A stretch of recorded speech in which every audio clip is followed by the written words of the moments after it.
Yesterday, the Supreme Court of India announced a schedule according to which a 9-judge bench of the Supreme Court will be hearing the review of the Sabarimala case and other similar cases from April 7.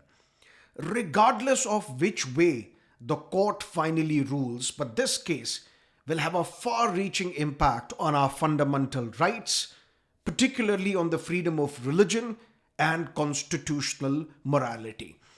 In this video, we will discuss all that you need to know regarding this case, and towards the end, I will discuss a judgment which I'm sure most of you would not be aware of, but holds immense significance for the civil services examination.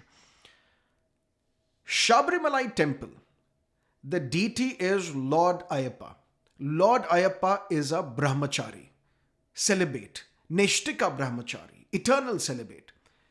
There are rules, and these rules would say that women of the age group of 10 to 50, which means women of menstruating age, are not allowed entry inside the sacred sanctum sanctorum of the Sabarimala temple. Matter went to the court. On one hand, the petitioners argued that is it not a violation of right to equality under Article 14? Is it not discrimination on the grounds of sex under Article 15? Is it not violation of dignity under Article 21? Is it not denial of right to worship under Article 25? But on the other hand, those who believed in these rules said it is for the religious community to decide what is essential to our religion, what is not essential to our religion. That's not for the state to decide. That is not for the courts to decide.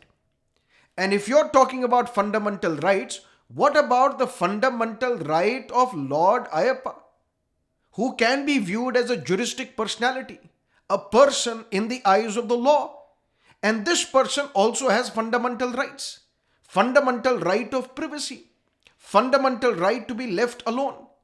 If the deity has taken a vow of celibacy, he should not be forced to come in touch with women of a certain age because that would violate his vow. Both the arguments were heard, and finally in September 2018, a 5-judge bench of the Supreme Court gave its verdict. And what was that verdict? Before that, look at this message on your screen. Should you wish to prepare with us for the civil services examination, for prelims, mains, personality test, general studies, CSAT, current affairs, everything, then this is the opportune time for you to join us, because right now our subscription is available at its lowest fee of 17,999. Go to our website, check various plans, use this code IAS English on your screen, and you will automatically get the lowest subscription fee. Join us, and together, let's crack the civil services examination. Coming back to the verdict, a 5-judge constitution bench of the Supreme Court had to decide whether these temple rules are constitutional or not, legal or illegal. 4 judges of the Supreme Court by the majority said that these rules are unconstitutional and as such void. 2 judges of the Supreme Court, Chief Justice of India Deepak Misra and Justice Khanwilkar, they said this is nothing but patriarchy, where you are denying women their fundamental right to enter the sacred sanctum sanctorum of the Sabarimala temple. This affects their dignity. On one side, we pray to the goddesses. On the other side, we are discriminating against women of a particular age. The petitioners had argued that when men, they start this journey to reach the Sabarimala temple, they take a vow of abstinence. They absolve themselves of sexual conduct for 41 days. This is something that women cannot do because they will be menstruating every month. Supreme Court said through this ban on women, you're trying to exact more purity from women than men. In all these religious matters, you would know that court decides a particular matter on the grounds of essential religious practices test, also known as the doctrine of essentiality, which basically means this: if there is a ritual or a practice in a religion, what if this violates fundamental rights, particularly Article 14 or Article 21, or discrimination?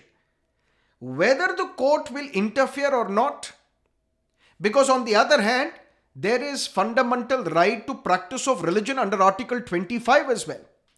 So it seems there is a clash between fundamental right to practice your religion and right to equality, right to dignity. In this case, the year was 1954. In Shirur Mutt case, Supreme Court propounded a doctrine called doctrine of essentiality. Supreme Court said only those practices which are essential to a religion will get protection. And those rituals, those practices which are not essential to a religion, and if they violate fundamental rights, we will not grant them protection.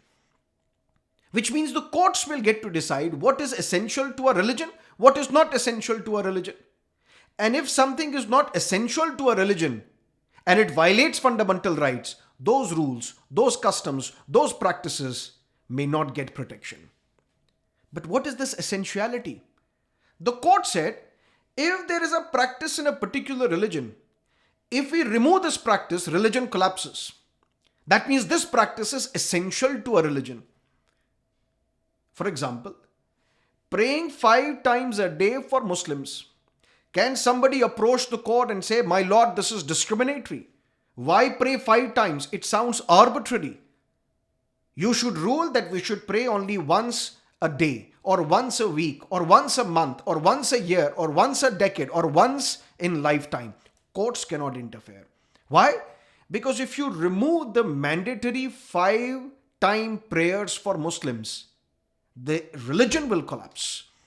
Because 5 times prayers are essential to Islam. But where? Can you pray at home, or you have to necessarily pray at a mosque? The court said in Ismail Farooqi case that mosques are not essential to Islam. Which means praying 5 times may be essential, but where? Do you have to necessarily pray at a mosque, or you can pray at your home as well? That is not essential.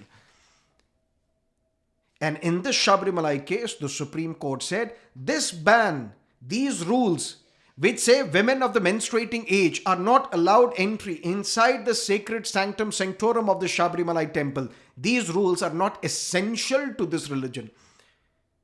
And since they are discriminatory, violating fundamental rights, these rules are null and void and as such unconstitutional. Right to worship is equally available to men as well as women.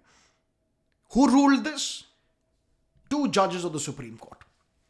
Justice Chandrachud went a step further. Justice Chandrachud said that this is a form of discrimination. This denial of women entry inside the temple is a form of discrimination, is a form of untouchability, and untouchability has been abolished under Article 17. Untouchability till then was viewed from the lens of caste. French sociologist Louis Dumont, he spoke of purity and pollution. That means there is hierarchy in India. At the bottom are so-called impure castes. At the top are pure castes. So mind has made a binary between purity and pollution. And that is why there is discrimination on the grounds of caste in India. Justice Chandrachud said, if Article 17 talks about abolition of untouchability on the grounds of purity and pollution, denial of women entry inside the temple is also on the same grounds. That when you are menstruating, you are impure, and as such, you are not allowed entry inside the temple. So this rule, which bans the entry of women, is unconstitutional because it violates Article 17 of the Constitution as well. Apart from Article 21, which deals with right to life and liberty. But Justice Indu Malhotra, she was the lone woman judge on this bench. She dissented. She disagreed. She said what is essential and not essential to a religion, that the judges of the court should not decide based on their personal viewpoints. That is for the religious community itself to decide what is essential and not essential to our religion. Religion is not a matter of logic. Religion is a matter of faith.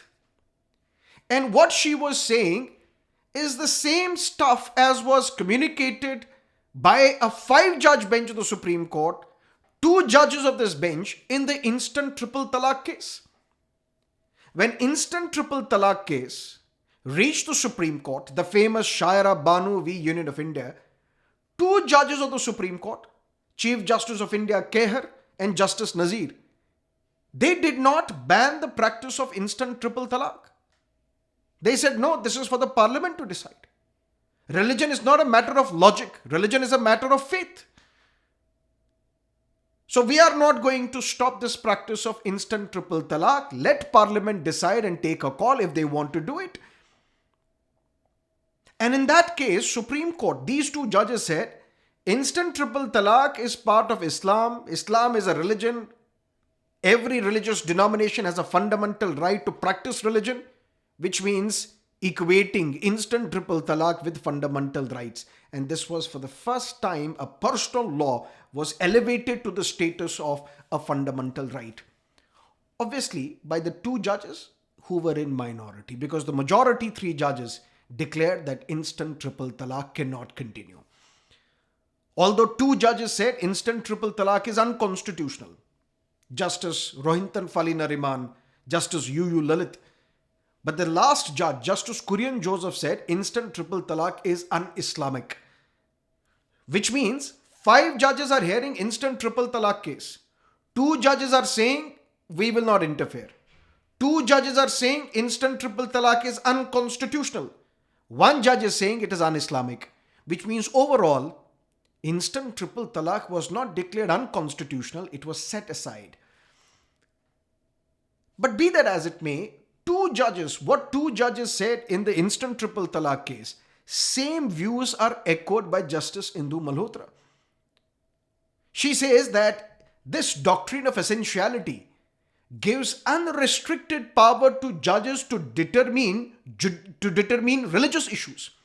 Because a judge may be well versed in the law or the constitution or the criminal procedure code or the penal codes or the world constitutions, but you are not well versed in religious matters.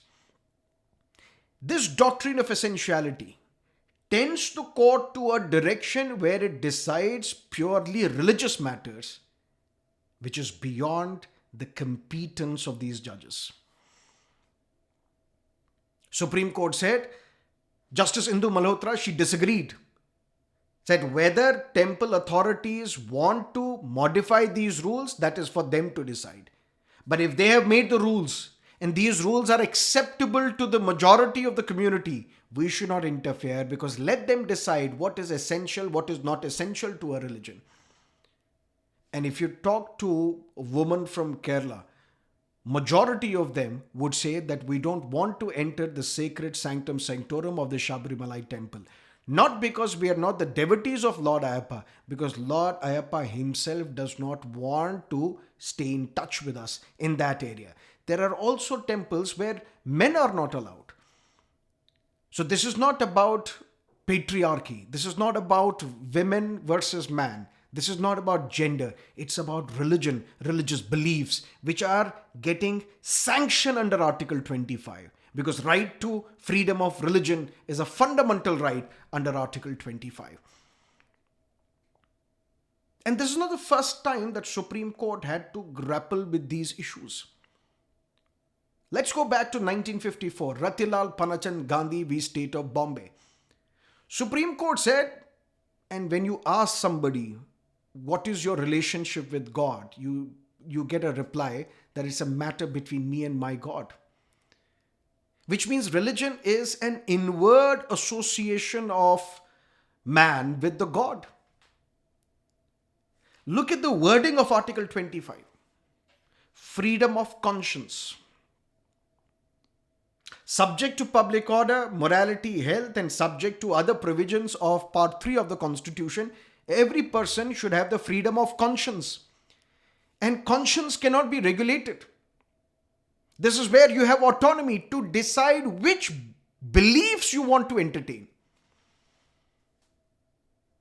Some even argue that this freedom of conscience is an absolute fundamental right because your conscience cannot be regulated. Yes, once you have made your conscience clear, then you can profess, practice and propagate your religion. That would come under reasonable restrictions. And Supreme Court has upheld autonomy as a concept in Puttaswamy case, in Joseph Shine case, in Navte Johar case, where the Supreme Court used constitutional morality. So if religion is an inward association of man with God based on what he perceives as his conscience, then this is something which cannot be regulated by the state. Finally, since this verdict was given, there were protests in Kerala, there were protests by other individuals and institutions as well. And finally, this matter, this case was reviewed, or a review petition was filed in the Supreme Court. Because you would know, once a judgment of the Supreme Court is delivered, within 30 days of this judgment, one can file a review petition. But on what grounds? There are two grounds.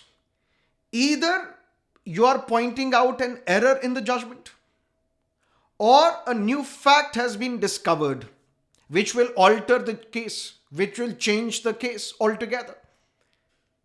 When Sabarimala review was filed, now Justice Ranjan Gogoi was the Chief Justice of India.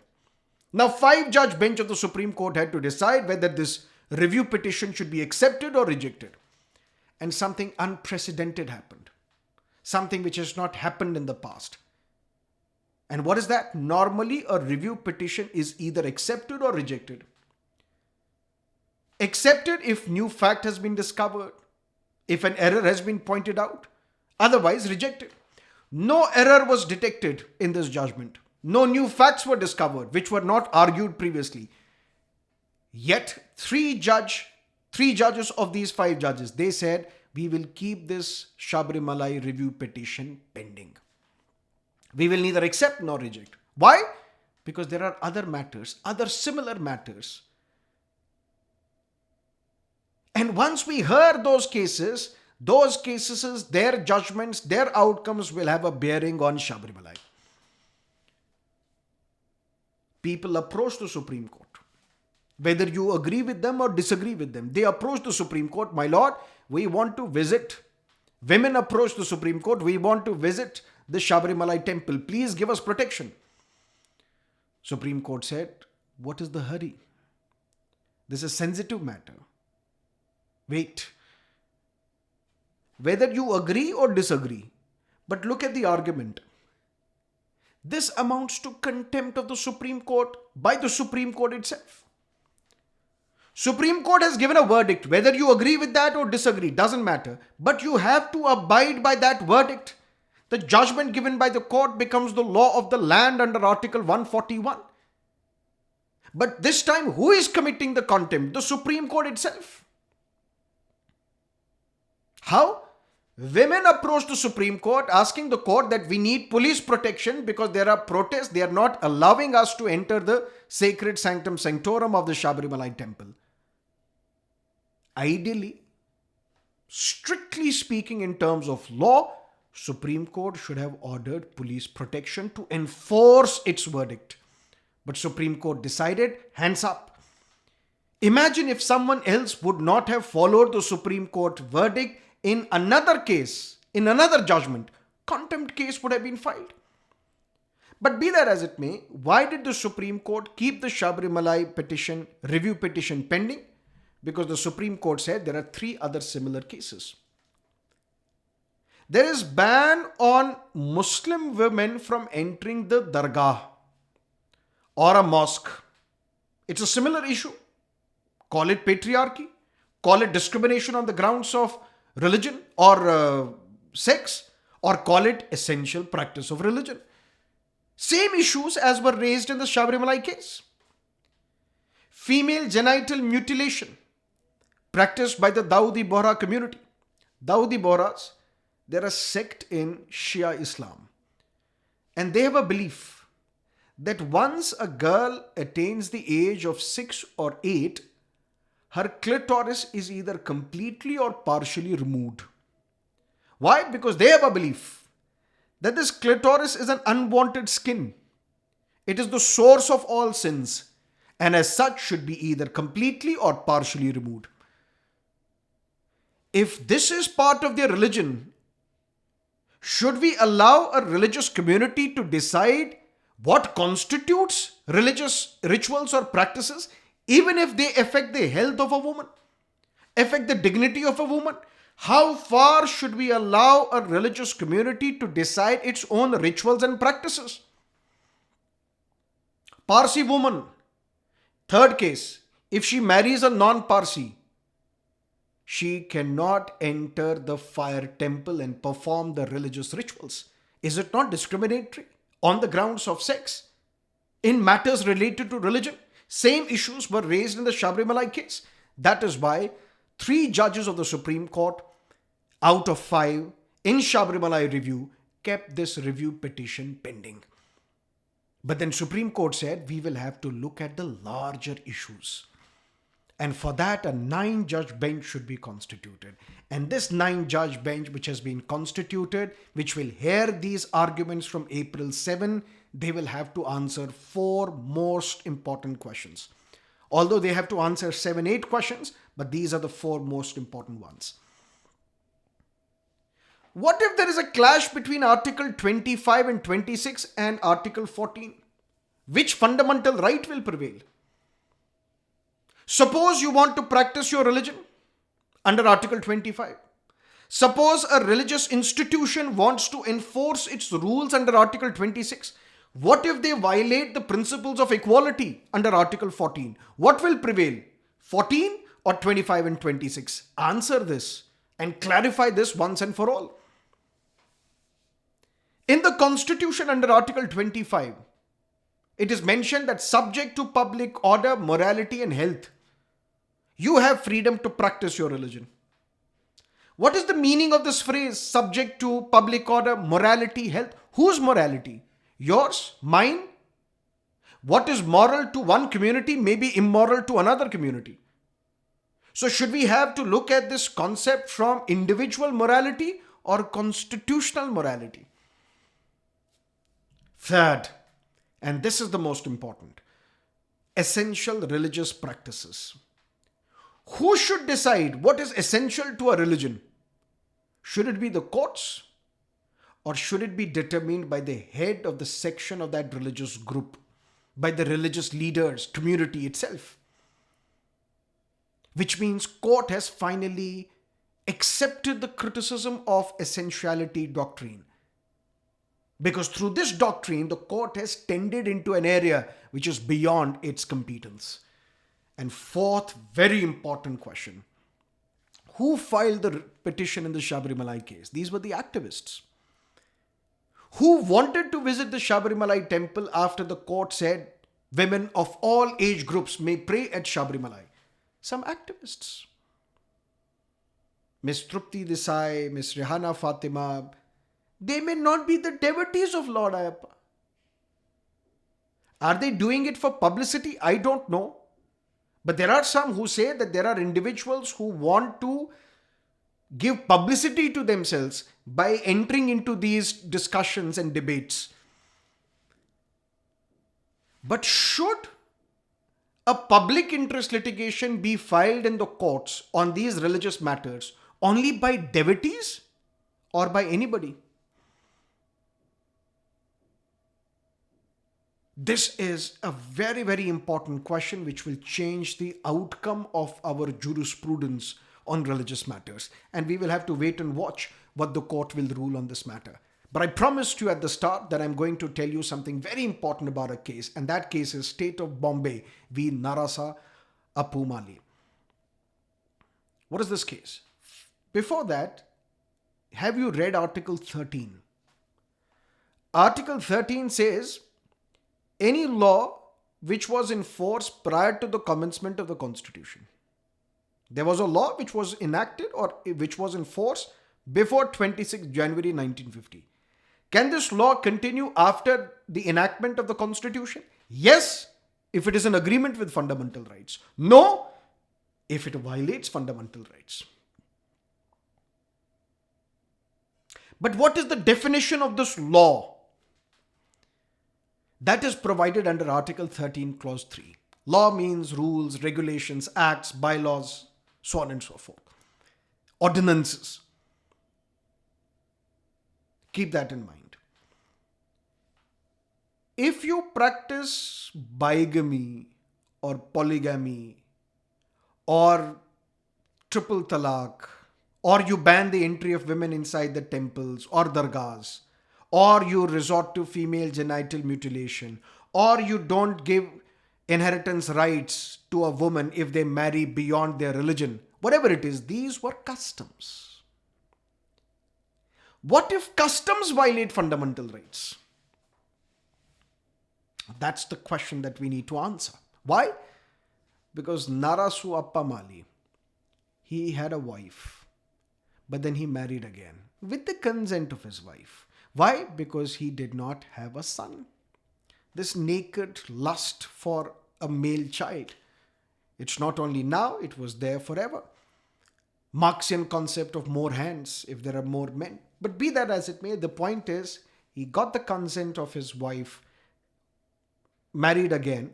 But in 1946, a law was passed in Bombay that you can't do that. You can't marry twice.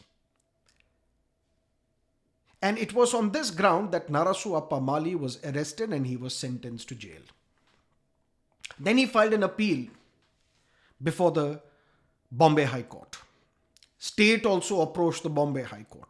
But be that as it may, matter reached the Bombay High Court. And Bombay High Court said this law is valid.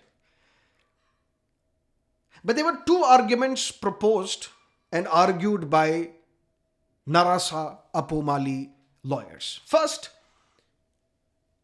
it is the necessity for a Hindu man to perpetuate his family by the birth of sons. I didn't have a son, that's why I want to remarry. So it is necessary for my well-being, for the continuity of my family, that I have a male child. That is why you should allow me to remarry. Second, don't you think this law which prohibits a man from marrying twice is violative of right to equality, because this law is not applicable on Muslims. Muslim men are allowed to marry, are allowed to be polygamous, but not Hindu men. Supreme Court, the Bombay High Court said, no, this law is valid. But what Bombay High Court said, listen to me carefully. Can religious customs and practices be considered law? No. Which means, can these customs violate fundamental rights? Yes. Violate equality, dignity? Under Article 1421? Yes. And sadly, this judgment was never challenged in the Supreme Court. And this judgment was not overturned even in the instant triple talaq, the Shaira Bano case. In Sabarimala case, and what is this case? Indian Young Lawyers Association v. State of Kerala. And if this question is asked, you should not act surprising, because this is the title name, the case name of the Sabarimala case. Indian Young Lawyers Association v. State of Kerala. Justice Chandrachud said that this judgment is flawed. This judgment of the Bombay High Court in Narasu Appa Mali is flawed. Because in that judgment, the court had said that personal laws are immune from constitutional scrutiny. Which means there is constitution, which we consider to be the supreme law of land. But then there is something which is even more supreme than the constitution, which is the rules and customs related to religion. But even then, this judgment of the Bombay High Court in Narasu Appa Mali has not been set aside. Which means the 9-judge bench of the Supreme Court, when it will begin hearing arguments on Sabarimala review and other cases from April 7, they will have one final opportunity to exercise the ghost of Narasu Appa Mali and clarify once and for all that personal laws cannot be deemed to be allowed to violate fundamental rights. What is your take on this matter? Should personal laws be decided by the religious community themselves, even if they are violative of the fundamental rights? Should the courts interfere in religious matters? Should the state interfere in the religious matters? Let me know in the comment section, and thank you for staying with me. All the best. Take care.